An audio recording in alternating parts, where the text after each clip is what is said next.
Salut les baigneurs.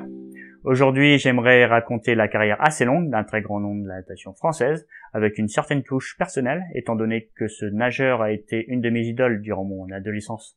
Je veux parler de Franck Esposito. Et moi aussi j'avais une idole quand j'étais ado. Il s'appelait Johnny. Allumez le feu, allumez le feu. Stop! Fais-moi un 1000 mètres pape pour la peine. Ça va te calmer pour un moment. Mais tu sais bien que je sais même pas nager une longueur complète en pape.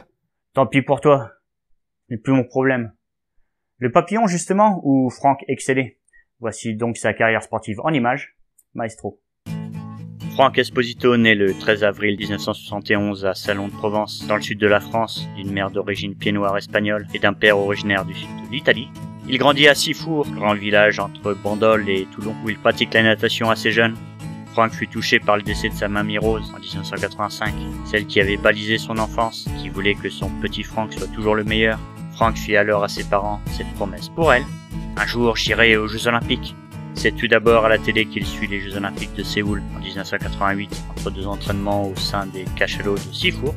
Son entraîneur d'alors, Jackie Pellerin, l'oriente vers la nage papillon, alors que Franck nageait plus souvent le dos. Une fois sa technique de pape maîtrisée, il se présente au championnat de France à Narbonne en 1990, où il décroche le bronze sur le 100 mètres d'eau, mais surtout devient champion de France du 200 mètres papillon, mettant un terme à la domination de Christophe Bordeaux. Pris par cet élan, Franck Esposito, alias Titou, comme le surnomme affectueusement sa maman, peut désormais tenir une deuxième promesse, marquer la natation française de son empreinte. Il sera sélectionné dès 1990 en équipe de France et participera à ses premiers mondiaux à Perth en Australie en janvier 1991. Après avoir pulvérisé le record de France du 200 mètres papillon en demi-finale, le voilà face à des grands noms de la natation mondiale tels que l'américain Melvin Stewart, l'allemand Michael Gross, champion olympique en titre, ainsi que le hongrois Tamás Darni, le spécialiste incontesté du 4 nage. C'est justement après ces trois monstres qu'il échoue au pied du podium. Mais quelle belle performance pour sa première échéance internationale. La même année, à la fin de l'été à Athènes, Franck devient champion d'Europe du 200 mètres pape et peut désormais aborder l'année olympique 1992 avec la promesse faite à sa mamie. Il sera bien présent aux Jeux Olympiques de Barcelone. Bien présent, oui. Et surtout avec cette technique de papillon avec la respiration sur le côté. Ce qui sera sa marque de fabrique.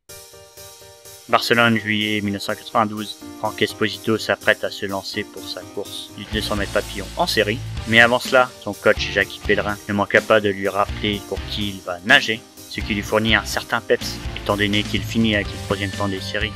Franck décida de se faire plaisir en finale, sachant bien que l'américain Melvin Stewart était hors de portée. Après une formidable course, Franck accroche la médaille de bronze derrière Stewart et l'inattendu néo-zélandais Daniel Noyder. Pour ses premiers JO, la médaille est un sacré exploit, et de là-haut, Mamie Rose peut être désormais très fière de son petit Franck. Barcelone marque la fin d'une histoire, celle de Franck Esposito avec son coach de ses débuts, Jackie Pellerin. Leurs chemins se séparent, Jackie part vers Canet en Roussillon, et Franck vers Antibes, où il rejoint son nouvel entraîneur, Michel Guizien, qui lui apporte beaucoup plus de rigueur. Franck en demande justement, mais il faudra un peu de temps pour que le travail porte ses fruits. Lors de l'Euro 1993 à Sheffield, Franck voit sur sa route un nouvel adversaire, le russe Denis Pankratov, qui lui chipe son titre européen sur le 200 mètres papillon. Espo se contente de la seconde place, en plus de sa 5e place sur le 100 mètres pape. Il voit cela comme un terrible revers qui lui fera beaucoup de mal.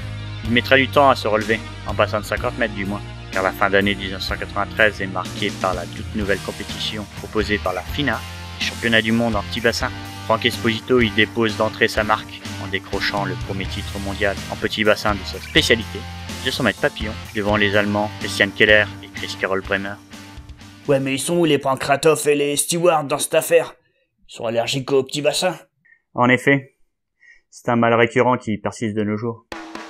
Une parenthèse bien sympathique avant une traversée du désert où Franck stagnera au niveau de ses performances. En effet, dès les mondiaux 1994 à Rome, Franck est abonné aux 6e place sur les 100 et 200 mètres papillon, ainsi que sur le relais 4x100 mètres 4 nage. L'année suivante à l'Euro de Vienne, il manque de se qualifier pour la finale du 200 mètres pape et ne fait que 5e sur le 100 mètres pape. Après le gros échec autrichien, Franck entreprend un gros travail sur lui-même afin de retrouver un mental de vainqueur et d'aborder les JO d'Atlanta qui se profilent au bon moment. Arrivé à Atlanta en juillet 1996, Franck Esposito parvient à redresser la barre, mais manque de presque rien la 3e marche du podium obtenue par Scott Goodman, avec en 2e position l'américain Tom Malchow et en 1re position l'intouchable russe Pankratov. Pourtant, Franck voit d'un bon œil sa participation à ces Olympiades. Il avoue vivre son rêve en faisant partie des meilleurs mondiaux de sa spécialité. Un changement dans la vie de Franck Esposito va être le détonateur pour la suite de sa carrière. La naissance de son fils Luca lui redonne l'enthousiasme qui lui fit sûrement défaut ces dernières années. 1997 est l'année de l'Euro à Séville en Espagne. Son coach Michel Guizien a nettement intensifié son travail de préparation et ça finit enfin par payer. 6 ans après son premier titre européen, Espo retrouve sa couronne en devançant l'Ukrainien Denis Silantiev et le Britannique Stephen Perry. Il s'empare également du bronze sur le 100 mètres pape emporté par le Suédois Lars Frölander.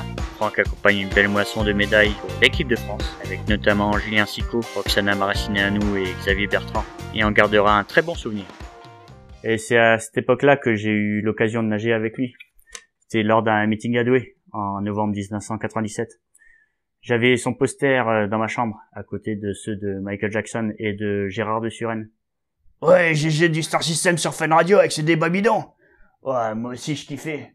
Oui, mais bon, là on n'est pas là pour parler de Gérard, mais de Franck. Bon bah, je vais façonner un poème pour Franck. Façon Gérard. Oui, c'est ça. Laisse-nous donc tranquille un peu. 1998 rime avec mondial pour bon nombre d'entre nous. Non, là je veux parler des championnats du monde de Perth. Ne vous trompez pas de registre.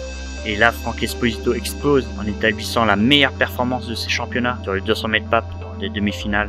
Et en finale, il domine toute la course jusqu'au dernier moment où il se fait coiffer sur le fil par l'Ukrainien Silantiev.